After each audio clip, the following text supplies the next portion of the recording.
সকলকে বৈষম্য বিরোধী ছাত্র আন্দোলনের পক্ষ থেকে শুভেচ্ছা ও অভিনন্দন এবং আসসালামু আলাইকুম। আপনারা সকলেই জানেন যে গত 8ই ফেব্রুয়ারি বৈষম্য বিরোধী ছাত্র আন্দোলন সিরাজগঞ্জ জেলার একটি নবগঠিত কমিটি তৈরি করা হয়েছে।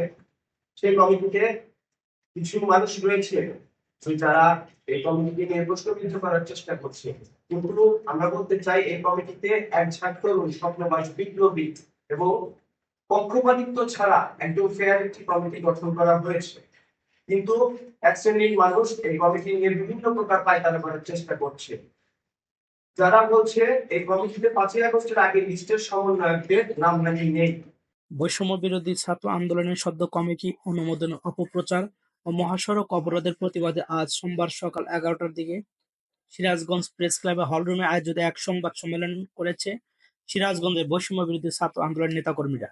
সংবাদ সম্মেলনের নেতাকর্মীরা বলেন, এর আগে শনিবার 8 ফেব্রুয়ারি রাত 10টার দিকে বৈষম্য বিরোধী ছাত্র আন্দোলনের ভেরিফাইড ফেসবুক পেজে বৈষম্য বিরোধী ছাত্র আন্দোলনের আহ্বায়ক হাসনাত আবদুল্লাহ ও সদস্য সচিব আরিফ সোহেলের স্বাক্ষর করা এক পথে 284 সদস্য বিশিষ্ট সিরাজগঞ্জ জেলা কমিটির অনুমোদন দেওয়া হয়। এতে সজীব সরকারকে আহ্বায়ক, মেহেদী হাসানকে সদস্য সচিব, ইকবাল হাসান রিপনকে মুখ্য সংগঠক ও টি এম মুশফিক সাদকে মুখপাত্র করা হয়।